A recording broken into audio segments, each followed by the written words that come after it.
조선 중기 한양에서 북쪽으로 이틀길을 걸어야 닿는 양주 땅. 그곳에는 산자락을 품고 흐르는 맑은 개울과 기름진 논밭이 펼쳐져 있었습니다. 하지만 아무리 풍요로운 땅이라 해도 사람의 마음속 깊은 곳에 자리한 외로움까지는 달래주지 못하는 법이었습니다. 이른 새벽, 아직 해가 산등성이를 넘어오기 전부터 이덕수는 논두렁을 걸었습니다. 28. 장정의 나이로는 한창이었지만 그의 어깨는 왠지 무거워 보였지요. 키는 훤칠하고 얼굴도 나쁘지 않았건만 마을 사람들이 그를 보는 눈빛에는 언제나 무언가 아쉬워하는 기색이 묻어났습니다. 덕수야, 또 혼자 나왔구나. 지나가던 이웃 농부가 말을 걸었지만 덕수는 어색한 웃음으로만 답할 뿐이었습니다. 혼자라는 말. 그 단순한 한마디가 그의 가슴을 콕 찔렀습니다. 농가에 쪼그리고 앉아 모내기 준비를 하는 덕수의 손길은 부지런했지요. 하지만 그 손길 사이사이로 스며드는 것은 말할 수 없는 허전함이었습니다. 다른 집들에서는 이맘때면 부부가 함께 나와 서로 말을 주고받으며 일하는 모습을 흔히 볼 수 있었습니다. 때로는 다투기도 하고 때로는 웃기도 하면서 말이다.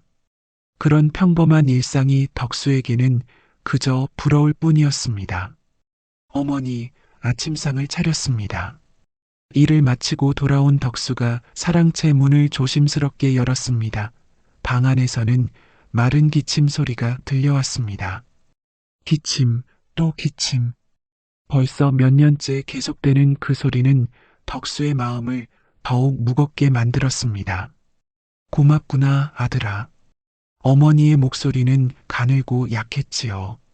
한때는 동네에서 소문난 미인이었다던 그녀였지만 이제는 병치레로 인해 많이 야위어 있었습니다. 하지만 그 눈빛만은 여전히 따뜻했지요. 어머니, 오늘은 좀 어떠십니까? 어제보다는 조금 나은 것 같구나. 내가 끓여준 약이 듣는 모양이다. 덕수는 안도의 한숨을 내쉬었습니다. 하지만 그 안도감도 잠시뿐이었습니다.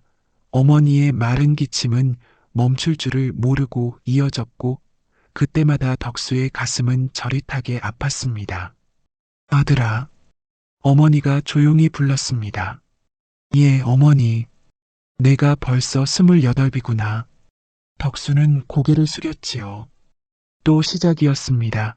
이 이야기가 나올 때마다 그는 어찌할 바를 몰랐습니다. 이 어미가 너무 오래 살아서 내 앞길을 막고 있는 건 아닐까 싶어서. 어머니, 그런 말씀 마십시오. 덕수의 목소리에는 간절함이 묻어났습니다. 하지만 어머니의 말은 계속되었습니다. 다른 집 아이들은 내 나이면 벌써 장가도 가고 아이도 하나둘 낳아서 북적거리며 사는데 우리 집만 이렇게 쓸쓸하니. 어머니의 눈가에 물기가 맺혔다. 그 모습을 본 덕수는 더 이상 참을 수가 없었습니다. 어머니, 제가 부족해서 그런 겁니다. 어머니 탓이 아니에요. 아니다, 아들아. 내가 부족한 게 아니라 이 어미가 너무 큰 욕심을 부렸나 보다. 며느리 손 한번 잡아보는 게 소원인데. 며느리 손 한번 잡아보는 게 소원이라니. 그 말이 덕수의 가슴 깊숙이 박혔다. 어머니의 소원이 그토록 소박한데 그것조차 이루어드리지 못하는 자신이 한없이 작아 보였지요. 점심때가 되자 마을 사람들이 하나둘 논에서 나와 나무 그늘 아래서 쉬기 시작했지요. 덕수도 그들과 함께 자리를 잡았지만 대화에는 쉽게 끼어들지 못했지요. 덕수야, 너는 정말 언제 장가갈 생각이냐? 마을의 터줏대 감격인 박서방이 물었습니다. 그의 말투에는 농담 반 걱정 반이 섞여 있었습니다. 글쎄요, 때가 되면 되겠지요. 덕수의 대답은 늘 그랬듯 모호했지요. 하지만 속으로는 그 누구보다 간절했지요. 정말로 언제쯤 될까? 언제쯤 어머니께 며느리를 안겨드릴 수 있을까? 해가 서산으로 기울어갈 무렵 덕수는 홀로 개울가에 앉아 있었습니다. 물소리를 들으며 하루 종일 마음속에 맴돌던 생각들을 정리하고 있었습니다. 정말 나는 언제까지 이렇게 살아야 할까? 어머니는 아프시고 나는 장가도 못 가고 이게 내 팔자인가? 그때 멀리서 웃음소리가 들려왔습니다. 젊은 부부가 아이를 데리고 개울가를 거닐고 있었습니다. 아이는 아버지 목마를 타고 까르르 웃고 있었고 어머니는 그런 모습을 바라보며 행복한 미소를 짓고 있었습니다. 그 모습을 본 덕수의 가슴은 더욱 답답해졌다. 부러움과 자괴감이 뒤섞인 복잡한 감정이 밀려왔습니다. 저런 평범한 행복이 왜 자신에게는 그토록 멀게만 느껴지는 걸까? 그날 밤 덕수는 어머니의 방 앞에서 한참을 서성였지요. 방 안에서는 어김없이 마른 기침 소리가 들려왔습니다. 그 소리를 들으며 덕수는 다짐했지요. 어머니, 저도 이제 정말 무언가 해보겠습니다. 어머니의 소원을 꼭 이루어드리겠습니다. 하지만 구체적으로 어떻게 해야 할지는 막막했지요.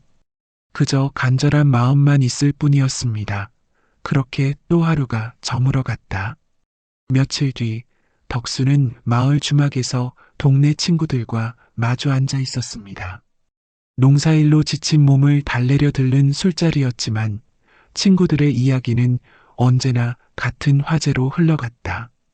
덕수야, 정말로 그냥 이렇게 살 셈이냐? 김서방이 술잔을 내려놓으며 물었습니다. 그의 얼굴에는 진짜 걱정이 스며 있었습니다.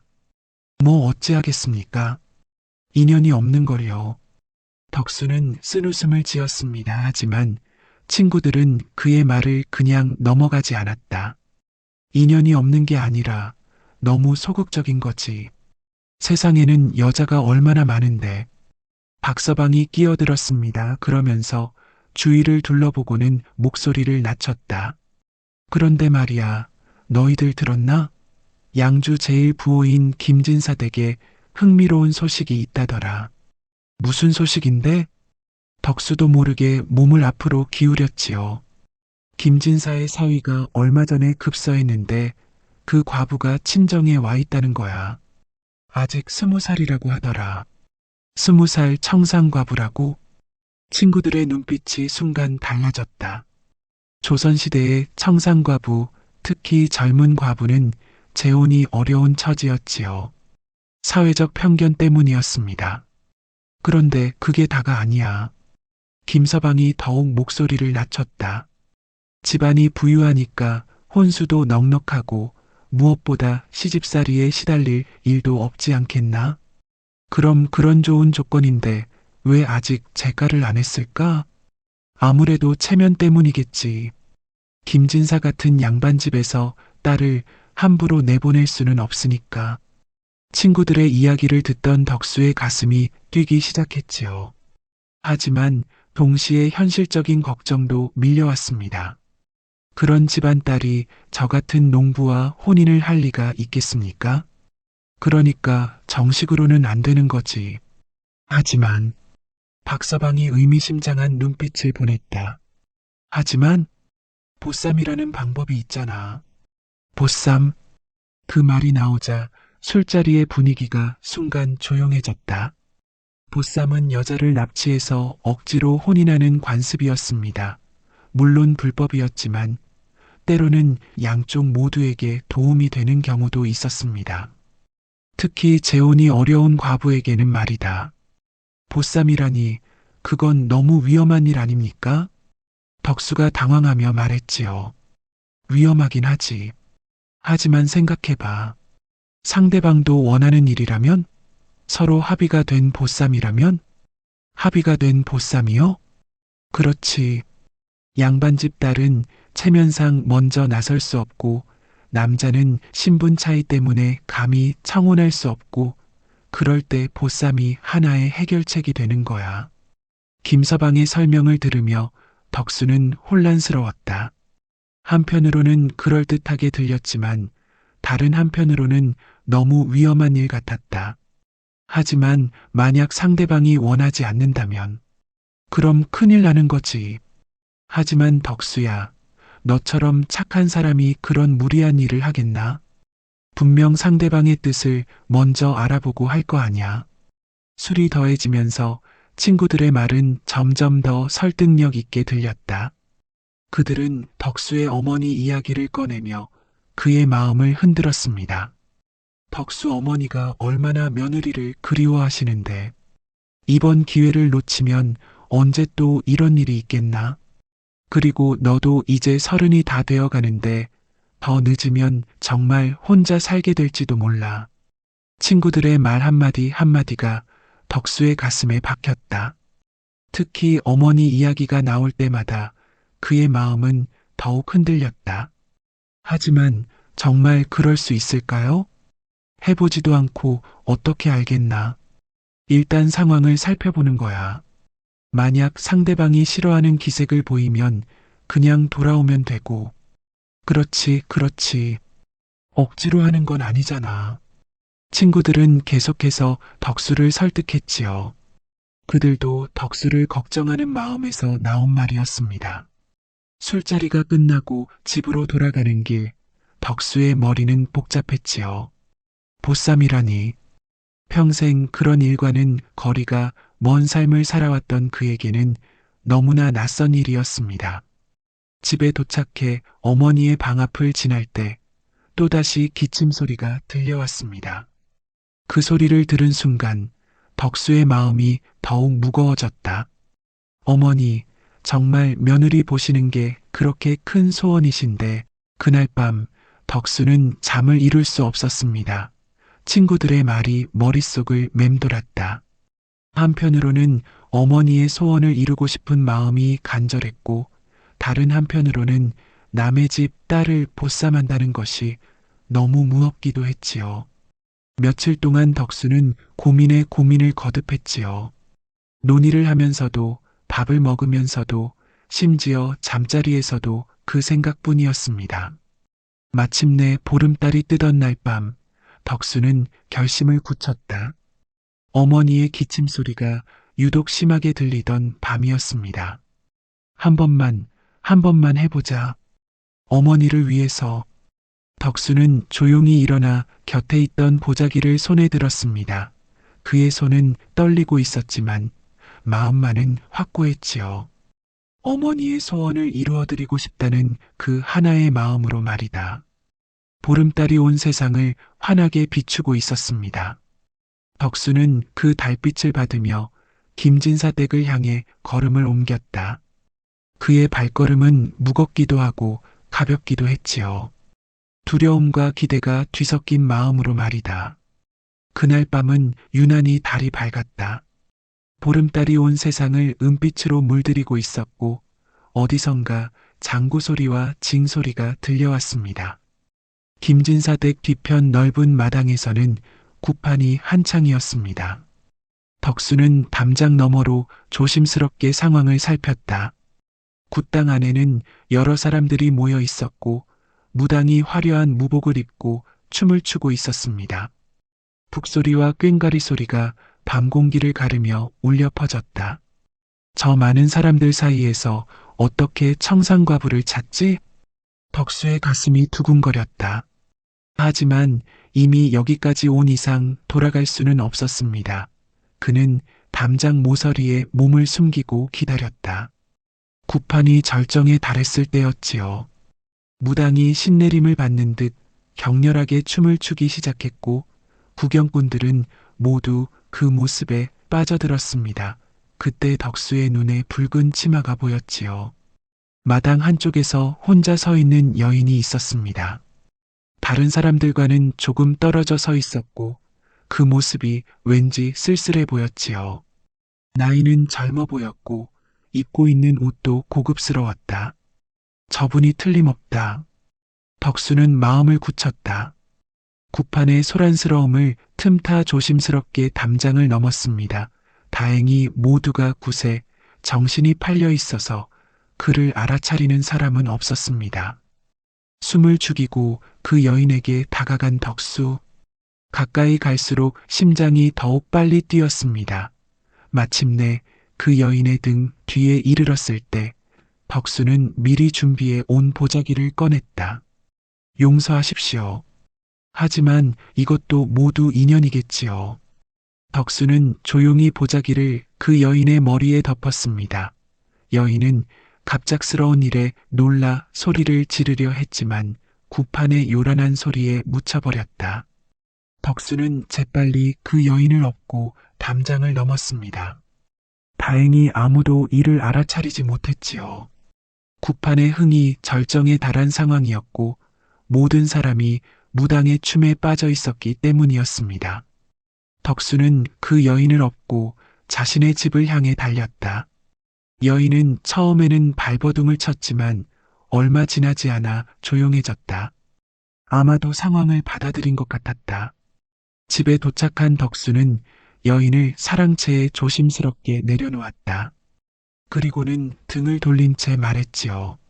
죄송합니다. 하지만 이제 이렇게 된 이상 제가 책임지겠습니다. 그러나 여인으로부터는 아무 대답이 없었습니다. 덕수는 조심스럽게 뒤를 돌아보았다. 여인은 여전히 보자기를 뒤집어 쓰고 앉아 있었습니다. 보자기를 벗으셔도 됩니다. 덕수가 말했지요. 그제야 여인이 천천히 보자기를 벗었습니다. 그 순간 덕수의 눈이 휘둥그레졌다. 그 여인은 20살 청산과부가 아니었습니다. 38 정도로 보이는 성숙한 여인이었습니다. 얼굴에는 세월의 흔적이 있었지만 여전히 아름다웠다. 무엇보다 그 눈빛에는 범상치 않은 기품이 서려 있었습니다. 어떻게... 덕수는 말을 잇지 못했지요. 완전히 다른 사람을 보쌈해 온 것이었습니다. 여인은 차분한 목소리로 말했지요. 놀라셨겠군요. 저는 만월이라고 합니다. 만월, 그럼 혹시... 예, 무당입니다. 정확히는 무당이었지요. 덕수의 머리가 하얗게 변했지요. 청산과부를 보쌈해 지우고 생각했는데 알고 보니 무당이었다니. 이게 무슨 일인가. 정말 죄송합니다. 제가 잘못 알았습니다. 지금이라도 돌려보내드리겠습니다. 덕수가 허둥지둥 말했지요. 하지만 만월은 의외로 침착했지요. 진정하세요. 이미 이렇게 된 일을 어쩌겠습니까? 만월이 천천히 일어서며 말했지요. 그런데 저를 왜 보쌈하셨나요? 설마 무당을 아내로 맡고 싶어서였습니까? 아닙니다. 저는 김진사 댁의 청산과부인 줄 알았습니다. 덕수가 솔직하게 털어놓았다. 그러자 만월의 입가에 미소가 스쳤다. 그분 말씀이군요. 그분은 이미 며칠 전에 친척 집으로 가셨어요. 저는 오늘 구슬하기 위해 온 것뿐입니다. 완전한 착각이었습니다. 덕수는 정신이 혼미해졌다.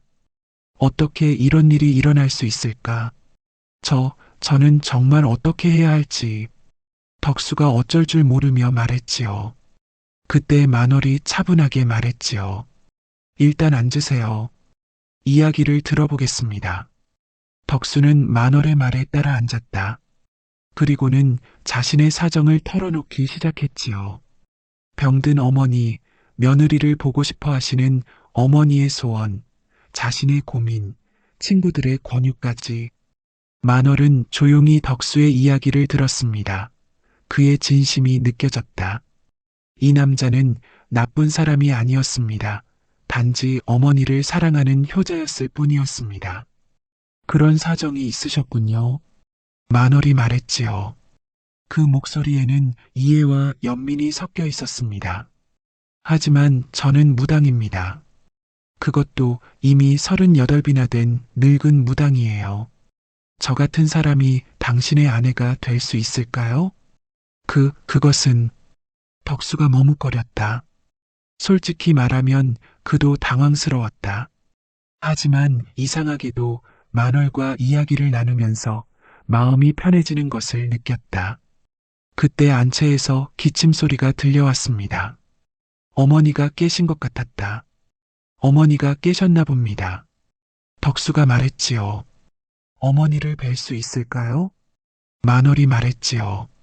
덕수는 깜짝 놀랐습니다. 정말 괜찮으시겠습니까? 이미 이렇게 된 이상 인사는 드려야 하지 않겠어요? 만월의 말에 덕수는 더욱 당황했지요. 하지만 거절할 이유도 없었습니다. 어머니 깨셨습니까? 덕수가 조심스럽게 어머니 방문을 열었습니다. 응, 무슨 소리가 나더라. 어머니가 일어나 앉으며 말했지요. 그때 만월이 정중하게 인사를 올렸다. 안녕하십니까, 어머님. 만월이라고 합니다. 어머니는 깜짝 놀랐습니다. 갑자기 여인이 나타난 것이었습니다. 어머니, 사실은 덕수가 사정을 설명하려 했지만 만월이 먼저 나섰다. 어머님, 죄송합니다. 저는 무당 출신입니다. 그리고 나이도 38이나 됩니다. 만월은 자신의 과거를 솔직하게 털어놓았다. 원래는 양주의 부유한 상단주의 딸이었지만 아버지가 사업에 실패한 후 집안이 몰락했지요는 것. 급하게 혼인했지만 신병 때문에 아이를 갖지 못해 소박당했지요는 것. 그 후 무당이 되어 살아왔습니다는 것까지. 어머니는 만월의 이야기를 조용히 들었습니다. 그리고 한참 후에 말했지요. 참 기구한 인생을 살아오셨군요. 어머니의 목소리에는 따뜻함이 있었습니다. 하지만 사람은 출신이나 과거보다는 사람됨이 더 중요하다고 생각합니다. 지금 당신을 보니 마음이 바르고 정직한 분 같습니다. 만월의 눈에 눈물이 맺혔다. 이런 따뜻한 말을 들은 지가 언제였던가. 어머님, 그리고 우리 덕수도 이제 혼자 살기에는 나이가 너무 많습니다. 서로 의지하며 산다면 좋을 것 같습니다. 어머니의 말에 덕수와 만월은 모두 놀랐습니다. 이렇게 쉽게 받아들여 주시다니. 어머니, 하지만 아들아, 인연이라는 게 참 묘한 거란다. 내가 엉뚱한 사람을 보쌈해 왔지만 이것도 하늘이 내린 인연이 아닐까? 어머니의 지혜로운 말에 모두가 감동했지요. 그렇게 뜻밖의 인연이 시작되었습니다. 며칠 후 간단한 혼례가 치러졌다. 마을 사람들은 처음에는 수군거렸지만 만월의 인품을 알게 되면서 점차 받아들이기 시작했지요. 혼례를 올린 지 한 달이 지났습니다. 만월은 이제 완전히 이 집의 며느리가 되어 있었습니다. 새벽이면 어김없이 일어나 시어머니의 죽을 끓이고 빨래를 하고 집안을 정리했지요.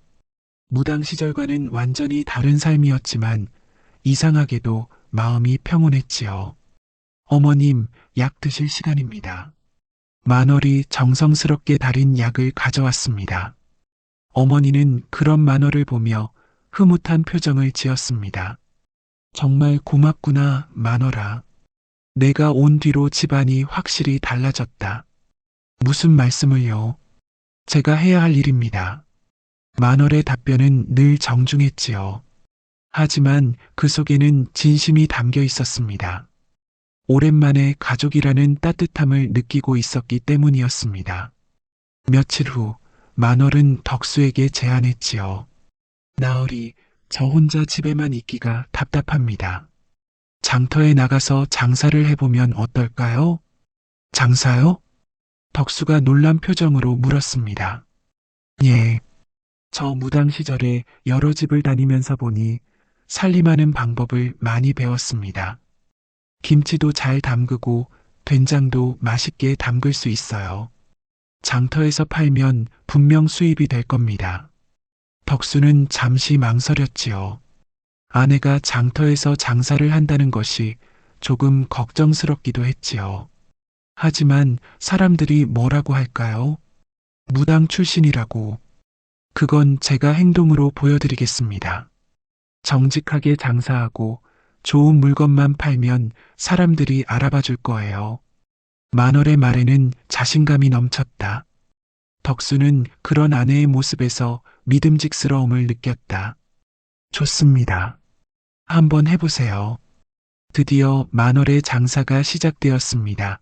첫날, 그녀는 정성스럽게 담근 김치와 된장, 그리고 직접 만든 오색 놀이개를 가지고 장터에 나갔다. 처음에는 사람들이 거들떠보지도 않았다. 무당 출신이라는 소문이 이미 퍼져 있었기 때문이었습니다. 하지만 만월은 포기하지 않았다. 어서 오세요. 정성스럽게 담근 김치입니다. 만월의 목소리는 밝고 당당했지요. 지나가던 아낙네 하나가 호기심에 다가왔습니다. 이거 얼마예요? 한 항아리의 단량입니다. 한번 맛보세요. 만월이 작은 숟가락으로 김치를 떠서 주었습니다. 아낙네가 조심스럽게 맛을 보더니 눈을 휘둥그렇게 떴다. 어머, 이거 정말 맛있네요. 감사합니다. 좋은 재료만 써서 정성스럽게 담갔습니다. 그 아낙네가 김치 한 항아리를 샀다. 그것이 만월의 첫 번째 손님이었습니다. 소문은 빠르게 퍼졌다. 만월의 김치가 정말 맛있다는 것이었습니다. 뿐만 아니라 된장도 놀이개도 품질이 뛰어났습니다. 무엇보다 만월이 정직하다는 것이 알려졌다. 이 사람 절대 바가지 안 씌워요. 물건도 좋고 말도 고와요. 무당 출신이라고 하던데 전혀 그런 것 같지 않아요. 입소문이 퍼지면서 만월의 장사는 날로 번창했지요. 하루에 농부의 품삯 10배를 벌어들이는 날도 있었습니다. 저녁마다 만월은 그날 번 돈을 덕수에게 가져다 주었습니다. 나으리, 오늘은 20냥을 벌었습니다. 20냥이나요? 덕수는 놀라지 않을 수 없었습니다. 그것은 그가 한 달 농사지어서 버는 돈보다 많았다. 당신 정말 대단하십니다. 덕수가 진심으로 감탄했지요. 처음에는 무당 출신 아내가 부담스럽기도 했지만 이제는 그저 자랑스러웠다. 나으리 덕분입니다. 나으리가 믿어주시니까 용기가 났어요. 만월의 대답에 덕수의 가슴이 따뜻해졌다. 정말 이 여인과 혼인한 것이 잘한 일이었다는 생각이 들었습니다. 그런데 만월, 이제 우리도 논을 하나 더 살 수 있겠습니다. 정말요? 예. 당신이 벌어준 돈으로 논을 사면 우리 가세가 훨씬 나아질 겁니다. 덕수의 말에 만월은 기뻤다. 자신의 노력이 이 가정에 실질적인 도움이 되고 있다는 것을 느꼈기 때문이었습니다. 며칠 후 덕수와 만월은 함께 장터 근처에 논을 하나 샀다. 제법 큰 논이었습니다. 이제 그들의 농사 규모가 2배로 늘어났습니다. 나으리, 저는 당신이 자랑스럽습니다. 논두렁에 앉아서 만월이 말했지요. 저요? 왜요? 저 같은 여자를 받아주시고 믿어주시고 덕분에 새로운 삶을 살 수 있게 되었어요. 만월의 말에 덕수도 답했지요. 저야말로 당신이 자랑스럽소. 이렇게 능력 있는 아내를 둔 남편이 세상에 또 있겠습니까? 두 사람은 서로를 바라보며 미소 지었습니다. 정말 이상한 인연이었습니다. 잘못된 보쌈으로 시작되었지만 이제는 서로 없어서는 안 될 소중한 존재가 되어 있었습니다. 그날 밤 어머니는 두 사람에게 말했지요. 너희들 보니까 정말 잘 어울린다. 하늘이 맺어준 인연이 분명해. 어머님 말씀이 맞습니다. 만월이 대답했지요. 처음에는 어떻게 될까 걱정했는데 이제는 이 집에 온 것이 내 인생 최고의 행운이라고 생각해요. 어머니는 흐뭇한 표정으로 고개를 끄덕였지요. 정말 하늘이 내린 며느리였지요. 하지만 이런 평화로운 날들이 그리 오래 지속되지는 못했지요. 세상에는 선량한 사람들만 있는 것이 아니었기 때문이었습니다. 만월의 장사가 번창하면서 장터의 분위기가 달라지기 시작했지요. 다른 상인들이 손님을 잃어가기 시작한 것이었습니다. 특히 그동안 장터를 독점하다시피 하던 김진사 집안의 불만이 커져갔다. 도대체 저 무당년이 뭐가 특별하다고. 김진사의 아들 김도령이 투덜거렸다. 그는 원래 장터에서 비싼 값으로 물건을 팔아 폭리를 취하곤 했는데 만월이 나타난 후로는 그럴 수가 없게 되었습니다.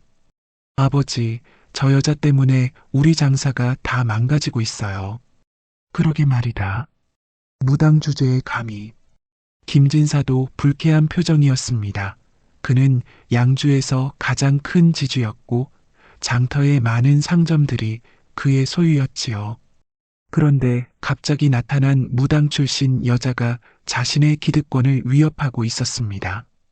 하지만 만월은 아랑곳하지 않고 정직한 장사를 계속했지요. 오히려 더 많은 사람들이 그녀를 찾아왔습니다.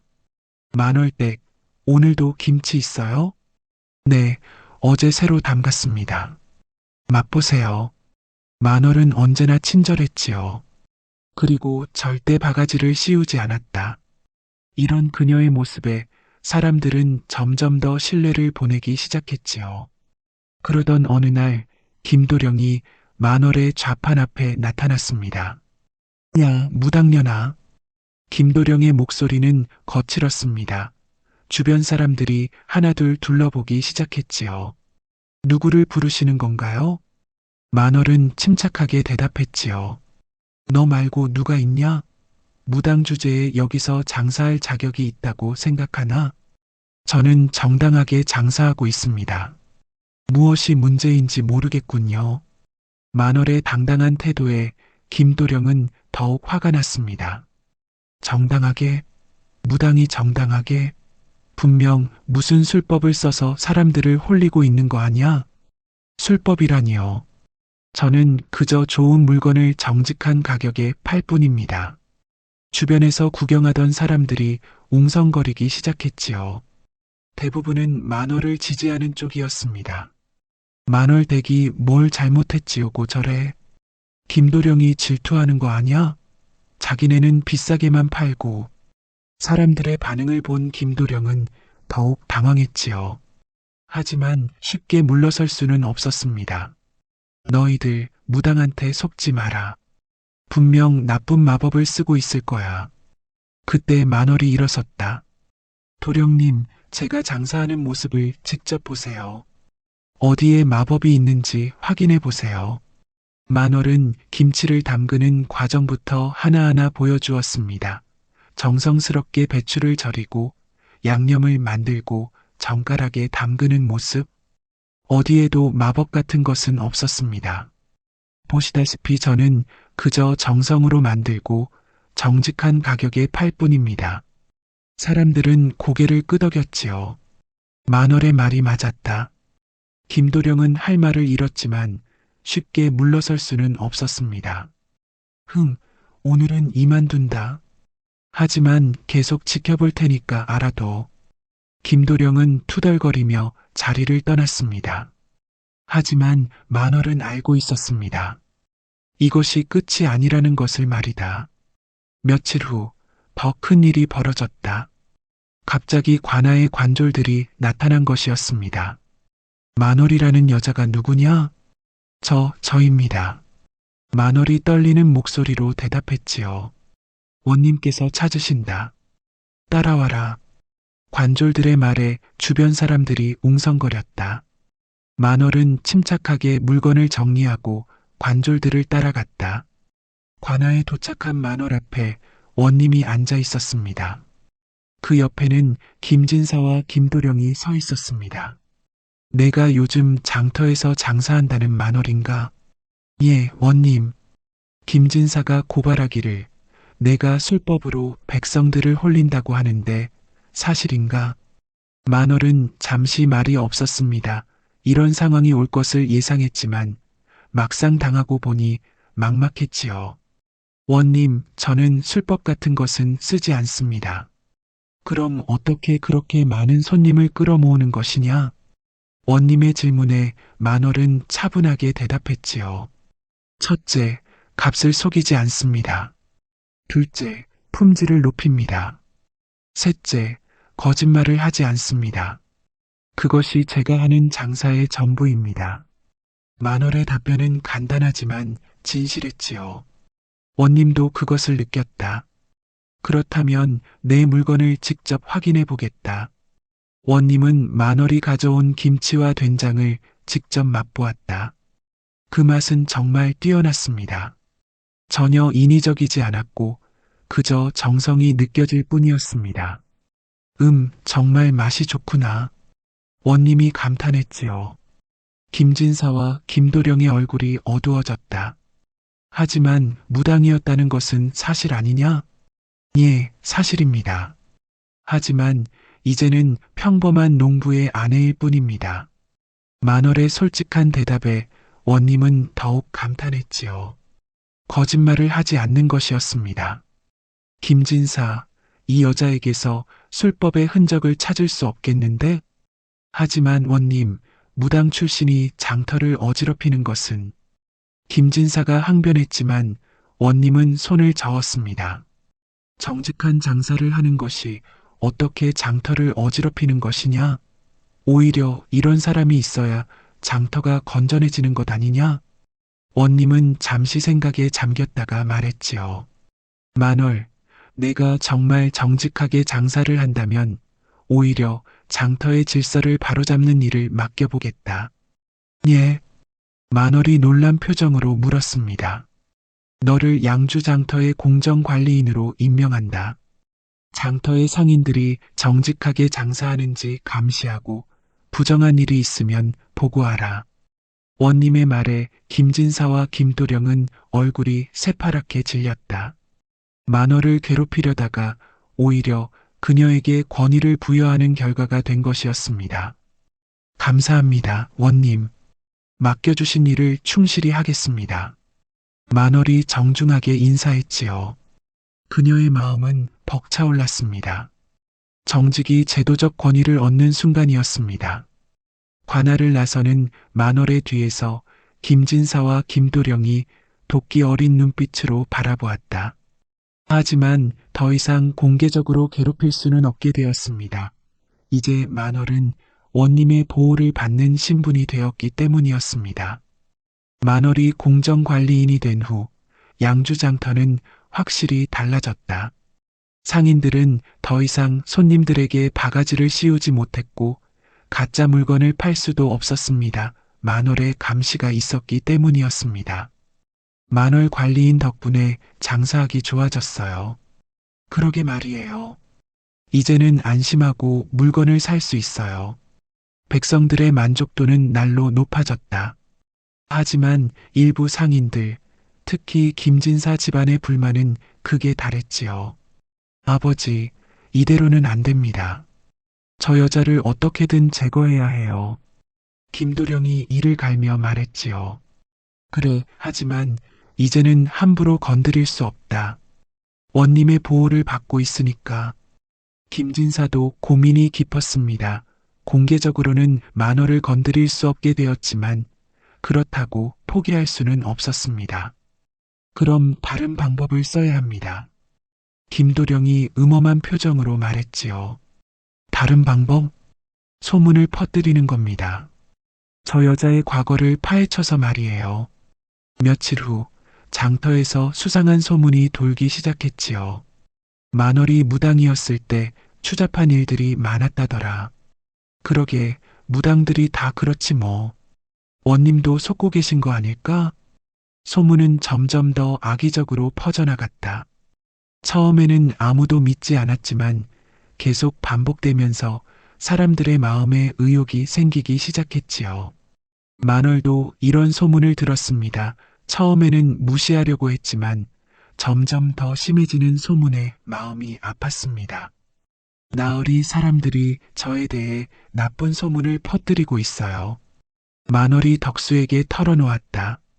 무슨 소문인데요? 무당 시절에 추잡한 일이 많았다고 그런 소문이에요. 덕수의 얼굴이 굳어졌다. 누군가 의도적으로 아내를 괴롭히고 있다는 것을 알 수 있었습니다. 당신 그런 소문에 신경 쓰지 마세요. 나는 당신의 과거가 아닌 지금을 사랑합니다. 덕수의 말에 만월의 눈에 눈물이 맺혔다. 고마워요, 나으리. 하지만 이런 소문이 계속되면 장사에도 지장이 있을 것 같아요. 실제로 며칠 뒤부터 만월의 장사에 변화가 생겼다. 손님들이 조금씩 줄어들기 시작한 것이었습니다. 특히 젊은 아낙네들이 눈치를 보며 다른 곳에서 물건을 사는 모습이 보였지요. 만월댁, 요즘 소문이 안 좋던데. 단골 손님 하나가 조심스럽게 말했지요. 무슨 소문 말씀이세요? 그게 무당 시절 이야기가 좀. 손님은 말을 다 하지 못하고 어색하게 웃으며 자리를 떠났습니다. 만월의 마음은 점점 무거워졌다. 정직하게 장사하고 성실하게 살아왔는데 과거 때문에 이런 일을 당한다니.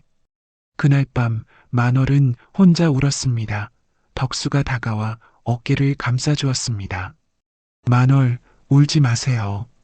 진실은 언젠가 밝혀집니다. 정말 그럴까요? 사람들이 한번 의심하기 시작하면, 그럼 우리가 증명하면 됩니다. 당신이 얼마나 훌륭한 사람인지 말이에요. 덕수의 위로에도 불구하고 만월의 시련은 계속되었습니다. 하지만 그녀는 굴복하지 않았다. 오히려 더 정직하게, 더 성실하게 일했지요. 그러던 어느 날 뜻밖의 손님이 만월의 좌판 앞에 나타났습니다. 한양에서 온 듯한 부유한 차림의 중년 남자였지요. 혹시 만월 씨인가요? 그 남자의 말에 만월이 고개를 들었습니다. 네, 맞습니다만. 아, 정말 만월이군요.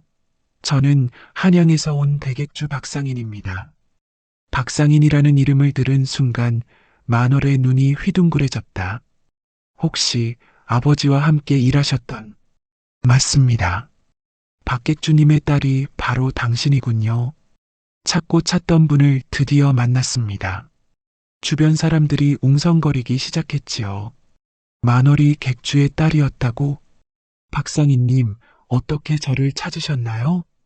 소문을 들었습니다. 양주장터에 정직한 여인이 있다고.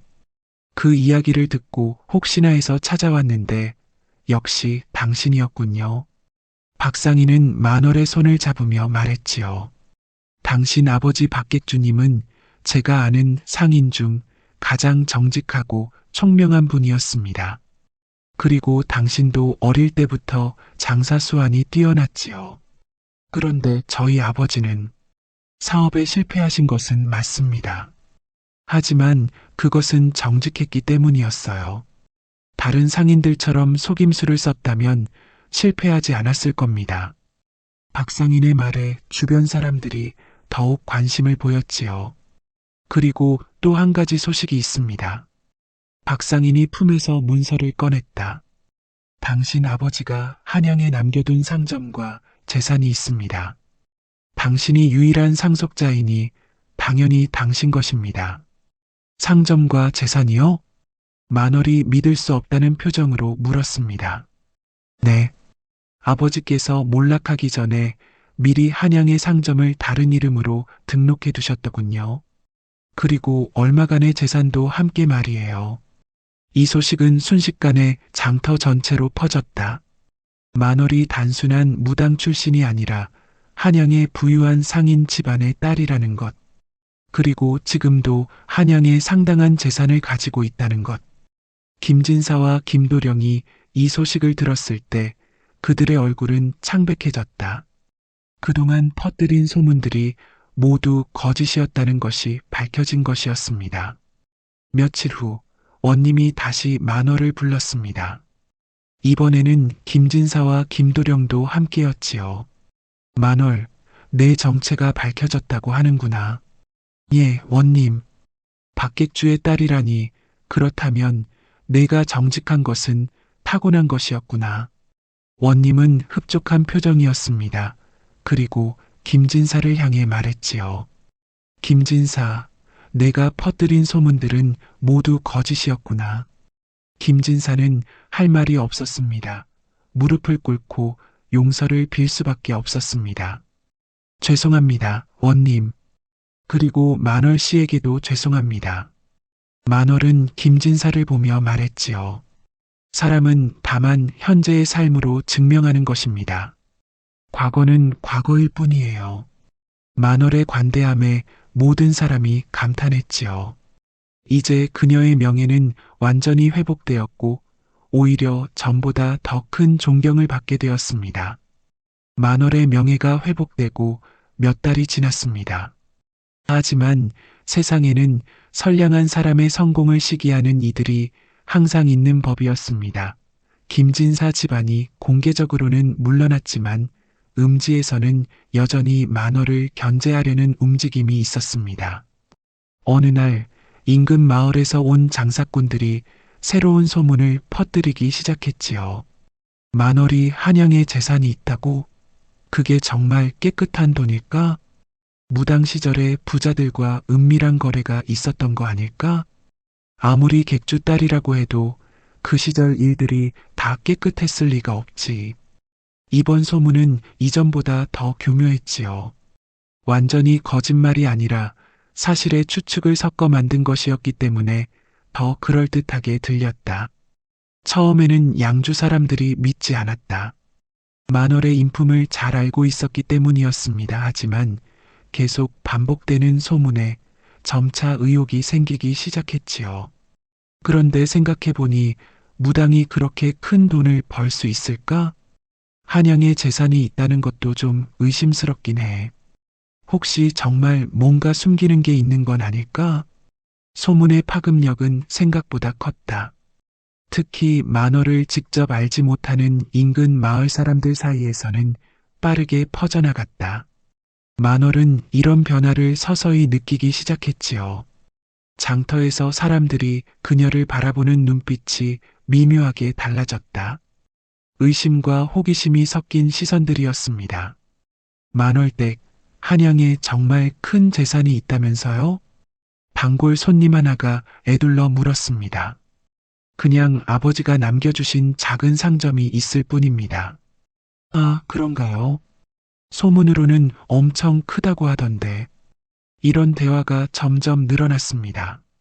사람들은 만월의 재산에 대해 궁금해했고 그 궁금증은 점차 의심으로 변해갔다. 더 큰 문제는 장사에 영향을 미치기 시작했지요는 것이었습니다. 일부 손님들이 만월의 물건값이 비싸다고 불평하기 시작한 것이었습니다. 이렇게 부자인 줄 알았으면 더 싸게 팔아야 하는 거 아니에요? 한양에 재산이 있으면서 왜 이런 장사까지 하는 거예요? 이런 말들을 들을 때마다 만월의 마음은 무거워졌다. 선의로 시작한 일이 오히려 의심을 받게 되다니. 상황은 더욱 악화되었습니다. 어느 날 한 손님이 만월의 물건에 대해 공개적으로 불만을 제기했지요. 이 김치 예전보다 맛이 없어진 것 같은데요. 돈이 많으니까 대충 만드는 거 아니에요? 사실 김치의 품질은 전혀 변하지 않았다. 하지만 한번 의심하기 시작한 사람들의 눈에는 모든 것이 다르게 보였지요. 그러고 보니 확실히 예전보다 못한 것 같아. 역시 마음가짐이 바뀌면 음식 맛도 달라지는 거야. 억울한 소문들이 눈덩이처럼 불어났습니다. 만월은 평소보다 더 정성을 들여 음식을 만들었지만 사람들의 선입견을 바꾸기는 어려웠다. 결국 장사에도 직접적인 타격이 왔습니다. 손님들이 눈에 띄게 줄어들기 시작한 것이었습니다. 특히 젊은 아낙네들이 만월을 피하는 모습이 역력했지요. 다른 데서 사는 게 나을 것 같아요. 너무 복잡해졌어요. 이런 말들을 들으며 만월은 깊은 상실감을 느꼈다. 그토록 열심히 쌓아온 신뢰가 근거 없는 소문 때문에 무너져가고 있었습니다. 집에 돌아온 만월은 덕수에게 털어놓았다. 나으리, 저는 정말 어떻게 해야 할지 모르겠어요. 만월의 눈에는 눈물이 고여 있었습니다. 사람들이 저를 의심하기 시작했어요. 분명히 전과 똑같이 하고 있는데 모든 것이 의심스럽게 보인대요. 덕수는 아내를 안아주며 말했지요. 만월, 진실은 언젠가 밝혀집니다. 당신이 얼마나 선량한 사람인지 저는 잘 알고 있어요. 하지만 이런 식으로 계속되면 그럼 우리가 더 확실하게 증명하면 됩니다. 당신의 선량함을 의심할 수 없을 정도로 말이에요.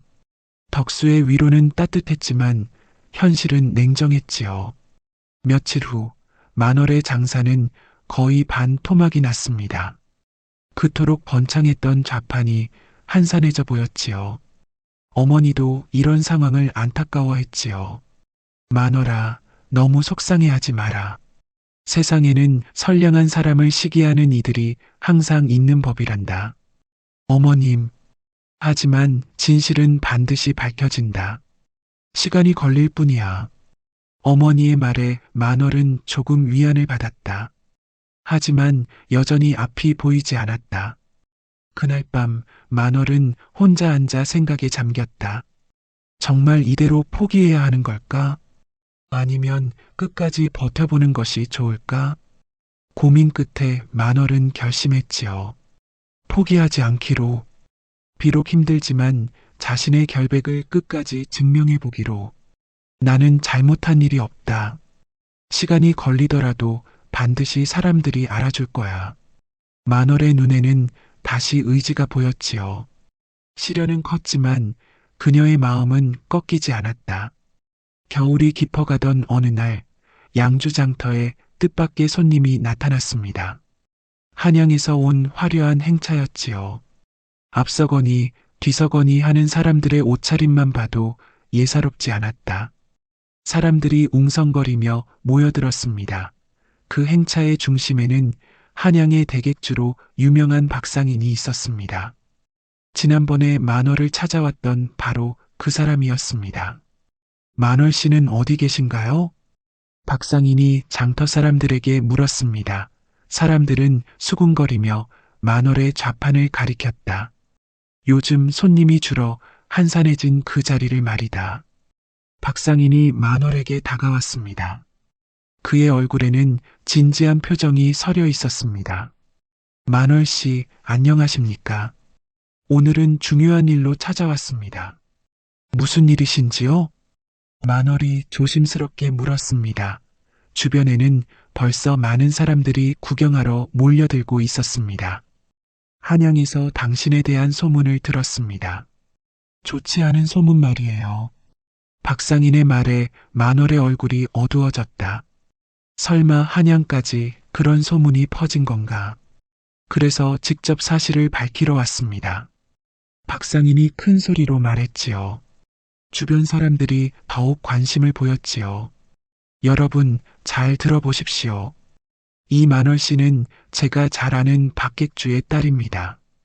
박상인이 사람들을 향해 말하기 시작했지요. 박객주는 한양에서도 손꼽히는 정직한 상인이었습니다. 그리고 만월 씨는 어릴 때부터 아버지를 따라다니며 상도를 배웠지요. 사람들이 조용히 박상인의 말을 들었습니다. 박객주가 사업에 실패한 것은 사실입니다. 하지만 그것은 다른 상인들과 달리 정직하게 장사했기 때문입니다. 속임수를 쓰지 않았기 때문에 경쟁에서 밀린 것이지요. 박상인의 설명이 계속되었습니다. 그리고 만월 씨가 무당이 된 것도 어쩔 수 없는 선택이었습니다. 집안이 몰락한 후 혼자 살아남기 위해서였지요. 하지만 무당으로 지내는 동안에도 그녀는 한 번도 나쁜 일을 하지 않았습니다. 이때 박상인과 함께 온 다른 사람이 나섰다. 저는 한양에서 약방을 하는 김의원입니다. 만월 씨가 무당이었을 때 여러 번 만났는데 항상 정직하고 선량했습니다. 또 다른 사람도 나섰다. 저는 한양의 포목상 이상인입니다. 만월 씨와 거래를 해봤는데 한 번도 속임수를 쓴 적이 없었습니다. 한양에서 온 여러 사람들이 차례로 만월의 인품을 증언했지요. 모두가 한 목소리로 그녀의 선량함을 말했지요. 박상인이 다시 말했지요. 그리고 한 가지 더 말씀드릴 것이 있습니다. 만월 씨 아버지가 남긴 재산에 대해서 말이에요. 사람들의 관심이 더욱 집중되었습니다. 박객주는 몰락하기 전에 딸을 위해 한양에 작은 상점 하나를 남겨두었습니다. 그리고 얼마간의 돈도 함께 말이에요. 하지만 그 규모는 여러분이 생각하시는 것보다 훨씬 작습니다. 박상인이 문서를 꺼내 보여주었습니다. 이것이 그 상점의 장부입니다. 보시다시피 그리 큰 재산이 아닙니다. 평범한 농가 몇 년치 수입 정도일 뿐이지요. 사람들이 웅성거렸다. 소문과는 전혀 다른 이야기였지요. 그럼 만월 씨가 부자라는 소문은? 누군가 물었습니다. 모두 과장된 것입니다. 만월 씨는 그저 평범한 상인의 딸일 뿐이에요. 다만 정직하고 성실한 사람이라는 것이 특별할 뿐입니다. 박상인의 말에 사람들의 표정이 달라지기 시작했지요. 그동안 믿었던 소문들이 모두 거짓이었다는 것을 깨달았기 때문이었습니다. 이때 김진사가 나타났습니다. 그는 박상인 앞에서 무릎을 꿇었습니다. 죄송합니다. 제가 질투심에 그런 소문을 퍼뜨렸습니다. 김진사의 고백에 사람들이 놀랐습니다. 만월 씨가 잘 되는 것을 보고 시기가 나서 나쁜 소문을 퍼뜨렸습니다. 정말 잘못했습니다. 김진사가 만월에게 정중히 사과했지요. 그의 아들 김도령도 함께 무릎을 꿇었습니다. 만월은 그들을 바라보며 조용히 말했지요. 일어나세요. 이미 지나간 일입니다. 만월 씨, 사람은 누구나 실수를 합니다. 중요한 것은 그 실수를 인정하고 고치는 것이지요. 만월의 관대함에 모든 사람이 감동했지요. 이런 모습이야말로 진정한 인품이었습니다. 박상인이 말했지요. 여러분, 이것이 진짜 만월 씨의 모습입니다. 정직하고 성실하고 관대한 사람 말이에요. 사람들이 박수를 치기 시작했지요. 그동안 의심했던 자신들이 부끄러워졌다. 만월댁, 정말 죄송했어요. 우리가 소문에 속았네요. 앞으로는 절대 그런 일 없을 거예요. 사람들의 사과가 이어졌다. 만월은 그들을 향해 미소 지으며 고개를 끄덕였지요. 그날 이후 만월의 장사는 다시 번창했지요. 오히려 전보다 더 많은 손님들이 찾아왔습니다. 진실이 밝혀진 후 사람들의 신뢰가 더욱 깊어졌기 때문이었습니다. 원님도 이 소식을 듣고 만족스러워했지요.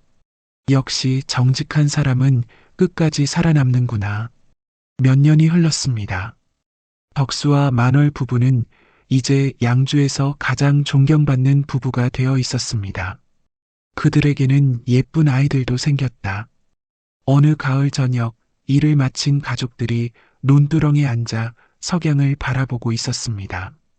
아이들은 부모 곁에서 장난을 치고 있었고 어머니는 손자들을 바라보며 흐뭇한 미소를 짓고 있었습니다. 만월, 당신과 결혼한 것이 내 인생 최고의 행운이었소. 덕수가 아내를 바라보며 말했지요. 저야말로요, 나으리.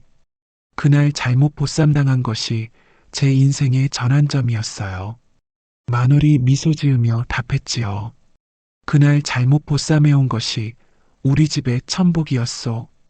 덕수의 말에 만월도 고개를 끄덕였지요. 네, 나으리. 잘못이 곧 은혜였지요. 아이들의 웃음소리가 들판을 가득 메웠다. 하늘에는 별들이 하나둘 모습을 드러내기 시작했지요. 각자의 자리에서 빛나는 별들처럼 이 가족도 각자의 자리에서 행복하게 빛나고 있었습니다. 어머니가 조용히 말했지요. 하늘이 내린 인연이란 게 정말 신기하다. 누가 알았겠나 그런 우연이 이런 행복을 가져다 줄 줄을. 멀리서 바람이 불어와 벼이삭을 흔들었습니다. 풍성한 수확을 앞둔 벼들이 고개를 숙이며 인사하는 것 같았다. 그들의 삶도 이 벼이삭처럼 풍성하고 넉넉했지요.